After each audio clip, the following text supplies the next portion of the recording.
இந்த வீடியோவில் உள்ளவை பொதுவெளியில் பகிரப்பட்டவை மட்டுமே. கருத்துக்களுக்கும் கலாட்டா தமிழனுக்கும் நேரடி சம்பந்தமில்லை. இது பொழுதுபோக்கு நோக்கம் மட்டுமே கொண்டது.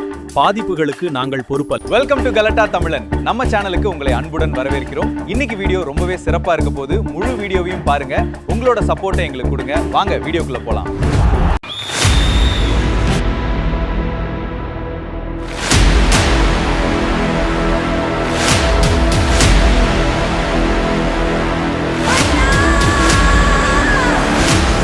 Immortal John Himmler, I want to show you something. What? இப்போ நீங்க பார்த்திருக்க 100 நாள் ட்ரைலர் தானா? மெயின் பிக்சர் இனிமே தான் வரப்போதும். ஐயோ ட்ரைலருக்கே தாங்களே 100 நாளா? இந்த 100 நாள் ஆட்சியே ராஜீவ்காந்தியால் தாங்க முடியவில்லையா? உங்களுடைய 5 ஆண்டு கால ஆட்சியை தாங்க முடியாமல் தானே மக்கள் இந்த தீர்ப்பை தந்தார்கள்.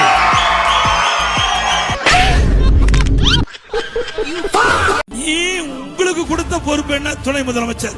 நீ என்ன செஞ்ச தமிழ்நாட்டுக்கு? அத சொல்லு. செஞ்சாரு. கார் பந்தயம் நடத்தினார். என்ன செஞ்சாரு? மக்களுடைய வரி பணத்துல கார் பந்தயம் தேவையா நாட்டுக்கு? சென்னையினுடைய மத்திய பகுதி போக்குவரத்து நெரிசல் அதிகமுள்ள பகுதி, தலைமைச் செயலகம் இருக்குது, அங்க ராஜீவ் மருத்துவமனை இருக்குது, அங்க துறைமுகம் இருக்குது. அப்படி ஒரு பிரதான சாலையில முக்கியமான பகுதியில கார் பந்தயம் நடத்துறாங்க. யாருக்கு? ஒரு தனிப்பட்ட நபர் ஒருவர், நான் பெயர் சொல்ல விரும்பல, அவருக்காக மக்களுடைய வரி பணத்தை ஊதாரித்தனமா செலவு பண்ற நீங்க எங்களை பத்தி விமர்சனம் செய்வதற்கு யோக்கியது இருக்குதா? எறா, சொரா, நண்டு, எத்தனை ஐட்டங்கள்ரா. கிடைக்கும் போதே ஒண்ணு விடாம சாப்பிட்டுருங்க. அவர் மானியத்தை விட்டுட்டு இப்ப அவங்களுக்காக பேசிக் கொண்டிருக்கிறார். எவ்வளவு பீஸ் வாங்கினாரு? ஏன்னா அவர் வழக்கறிஞர் அவரு. அதனால எவ்வளவு பீஸ் வாங்கினாரு, ஏன் அதுக்காக அப்படி பேசிக் கொண்டிருக்காரு எனக்கே ஒன்றும் புரியல. மாண்பு சட்டத்துறை அமைச்சர் அவர்கள் ஏங்க வக்கீலுங்க, அவர் எவ்வளவு பீஸ்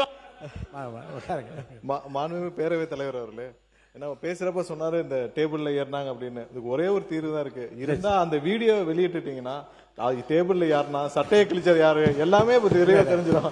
வீடியோ இருந்தா தயவு செஞ்சு வெளியிட்டீங்கன்னா எல்லாருக்கும் பல சந்தேகங்கள். சட்டத்துறை அமைச்சருடைய கவனத்துக்கு டேபிள்ல ஏறல, சேர்லயே வந்து உட்கார்ந்த கதையெல்லாம் இங்க இருக்கு. நீங்கள் இன்றைக்கு நீங்கள் செய்கிற இவ்வளவு காரியங்களும் நாட்டு மக்கள் பார்த்து கொண்டுதான் இருக்கிறார்கள். நீங்கள் சட்டத்தை எவ்வளவு மதிக்கிறீர்கள், சட்ட விதிகளை எப்படி மதிக்கிறீர்கள் என்பதை நாட்டு மக்கள் பார்த்து கொண்டிருக்கிறார்கள். என்ன போற போங்க, உங்க இடத்துக்கு போங்க, நீங்க உங்க இடத்துக்கு போங்க.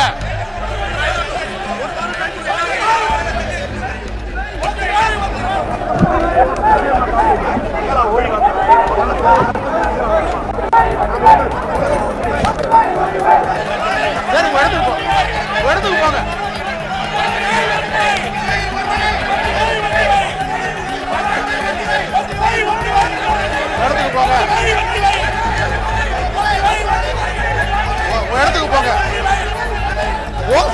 என்ன நியாயம்? என்னது நியாயம்? முதல்ல போய் உட்காருங்க. உட்காருங்க.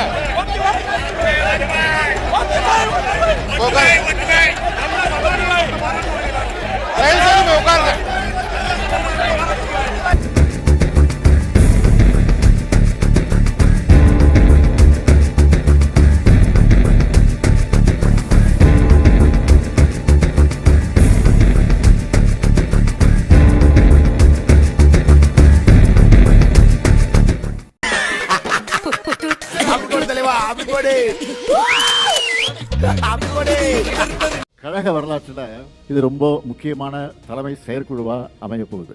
உங்க ஒப்புதலோட அமைப்பு முறையில முக்கியமான பெரிய மாறுதல்களை செஞ்சு நடைமுறைப்படுத்த போறோம். நம்முடைய திராவிட முன்னேற்ற கழகம் தொடங்கப்பட்டு 75 ஆண்டுகள் கடந்த பிறகும் கழகம் வலிமையோட இருக்கிறதுக்கு காரணம் நம்ம அமைப்பு முறை தான். தலைவர் கலைஞருடைய வரிகளை நீங்க மறந்திருக்க மாட்டீங்க. இந்த கருணாநிதியினுடைய வாழ்வு முடிந்தாலும் திராவிட முன்னேற்ற கழகத்துடைய வாழ்வு முடியாது. நான் வரும்போது மார்கழியா தாவணியுடன்,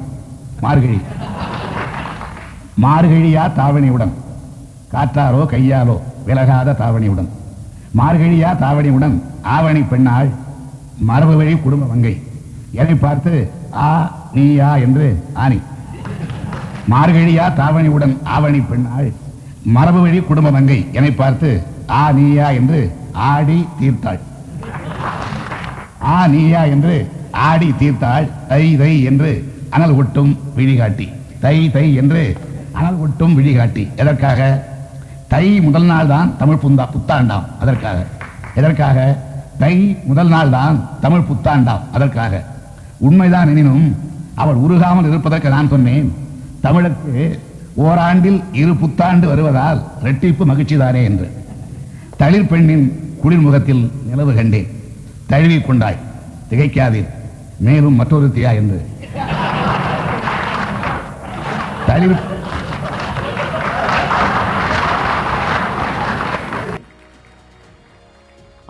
அதன் அமைப்பு முறை காப்பாற்றும். இதுதான் தலைவர் கலைஞர் குறிப்பிட்டது. அப்படிப்பட்ட அந்த அமைப்பு முறையோட வலிமையால தான் நாம நிக்கிறோம்.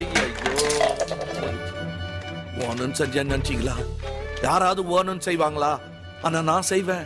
அதான் நம்ம ஸ்டைலு. பாட்டுங்களா? கருணாநிதிக்கு மட்டும் கலைஞர்னு எழுதுறீங்களே, எனக்கு அவர் அறிமுகமானதே கலைஞர்னு தான் சினிமாவில் அறிமுகமானது. அப்போலேருந்து கலைஞர் கலைஞர் தான் சொல்லிட்டு இருந்தேன். நடுவில் அவர் என்ன பண்ணார், கருணாநிதி என்று என் பெயரை சொல்லும் அளவிற்கு தமிழகத்தில் அரசியல் தரம் தாழ்ந்து விட்டது. அதாவது என் பேரை சொன்னா கேவலம்னு ஒரு ஆள் சொல்லி இது வரைக்கும் நான் கேட்டதே இல்லை.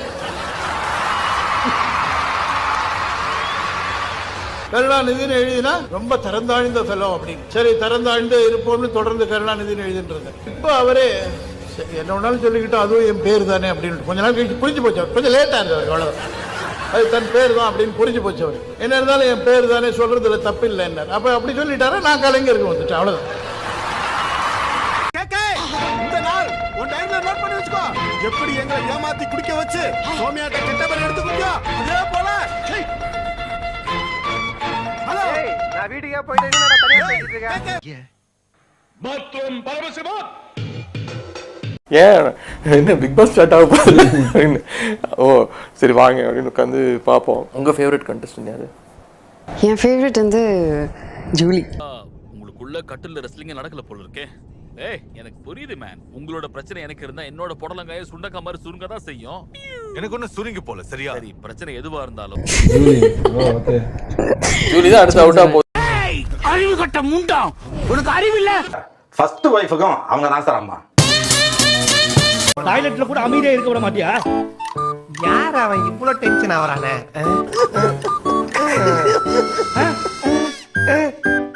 டேய் என்னடா பொறம்போக இடத்துல பட்டா போட்ட மாதிரி உட்காந்துட்டு